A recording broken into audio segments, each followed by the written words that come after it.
Welcome back to Joe's Politics 101. This is my third edition of the conversation I was, or the discussion I was having with the audience and anyone who might view this video. On this video, I want to talk about the arming of school teachers as the NRA's Vice President, Mr. Wayne LaPierre, so openly and genuinely suggested of arming the school teachers, the principals, and having armed guards at the school. You know, first I want to say this. I don't believe that most citizens, average citizens, understand or realize how much is invested in their individual police officers. You know, the little guy that rides around in the little car with police roll on the side of it and the little lights on top, and what he has went through to get to that point in his life. On average, I believe it takes somewhere around $25,000 to train a single police officer, equip him, and have him ready to perform the duties that he's required to do in providing public safety to the people of their communities.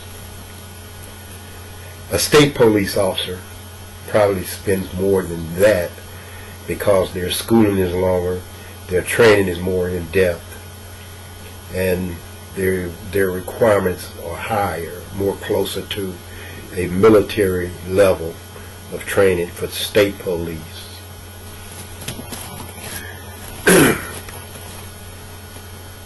In this training, they are taught how to possess, how to have, how to carry, how to use firearms. And most police departments have their patrol officers trained in a variety of weapons.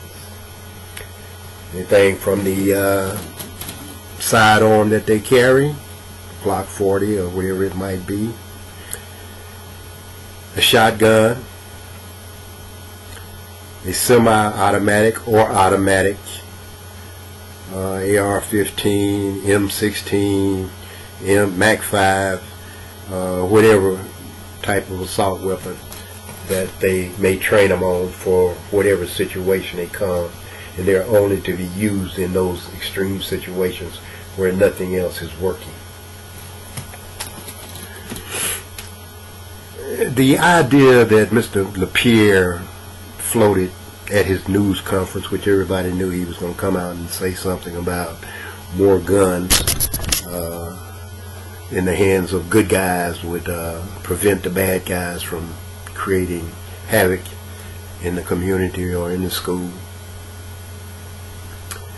What he fails to tell people, you know, and they want to go out here and hold these classes for, you know, the school teachers to, you know, to learn how to carry the gun and all of this stuff. What he hasn't told anyone and what he hasn't mentioned is how much training do they need, and can those people who are basically administrative people, can they carry out those functions? Are they physically capable of doing it?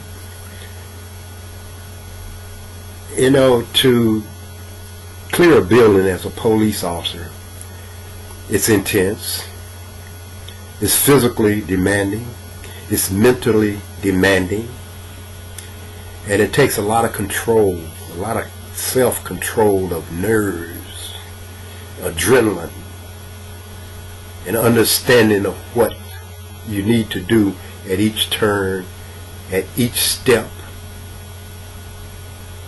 and to be decisive in identifying of what your target is.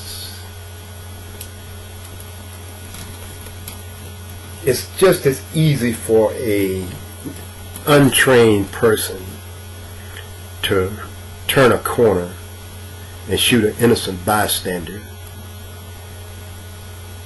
more likely for them to do that than to shoot the actual perpetrator.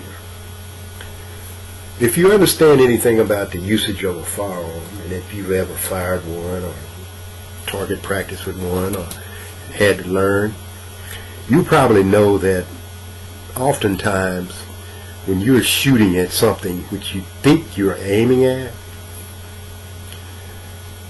and the bullet goes somewhere that you didn't intend for it to go, that's usually what happens with people who are inexperienced with firearms. And you know, I say that from some personal experiences with people aiming at something and missing it. Even on my own in target practice as a rookie law enforcement officer, I was supposed to be shooting at one target, but I was running the score up on another guy's target. So the idea that you can go to one little NRA training class and learn how to shoot and use a firearm is a fallacy. It's not a fact. It's not even true that you learn anything except for what the gun is, what it does. Learning how to use it, you have not learned at a NRA class. The other thing that I would like to say in this, if you think about the police officers that you see on the streets, what else have they experienced, or what else have they had to undergo to become a police officer? Security guards don't even get this. This is strictly what happens with police officers when they are hired to be a police officer. First, you go in, you fill out your application. You go in for an interview with the chief or his hiring board. If you go to the hiring board, then you'll go have a conversation with the chief. Your next step after that is to go see a psychologist. A psychologist? What do I need a psychologist for? I'm sound mind. You know, I'm not going to do anything crazy or stupid. Well, you have to go to the psychologist. And there's a number of ways that they evaluate you, you know. I've had to go to the psychiatrist on a couple of occasions for a couple of reasons. What they do is they put you in front of a computer and they give you about 500 questions to answer. And you sit there on that computer and you answer those, you read those questions and you answer those questions. After you've answered those questions, they send you out into the front lobby, have a seat, and the doctor will be with you in a minute. Yep.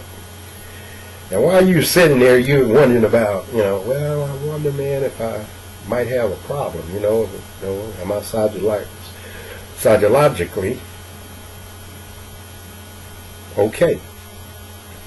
Well, the doc will bring you back in, and lo and behold, he done spotted a few things on that test that you took that kind of concerned him, and he needs to ask you questions about it. You don't know which questions it is, and you know, so you got to answer whatever he asks you. Well, they do those evaluations and they make a determination on whether or not you're qualified to be in possession of a firearm, or you have the ability to go out and perform the job as a police officer. Well, the NRA ain't mentioned none of that. Mr. Wayne Lapierre didn't mention any of that. You know, he just said that everybody has a right to carry a gun.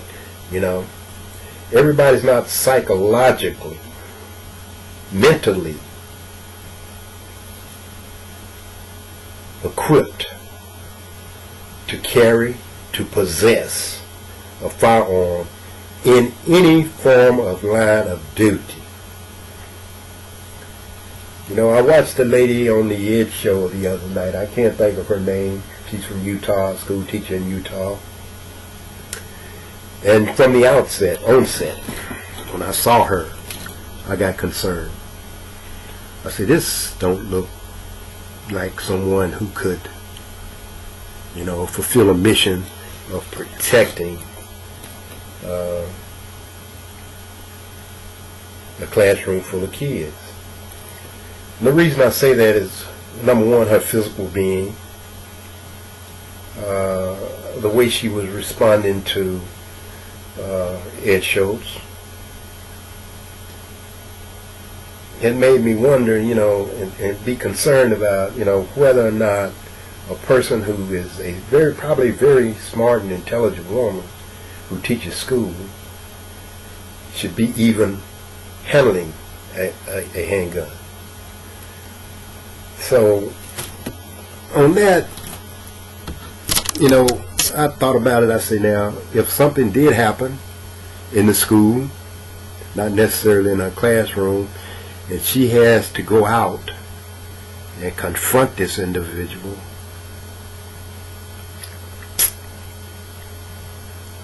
what would be the results? My conclusion was, I don't think she would have survived. You know, I know police officers who are marginal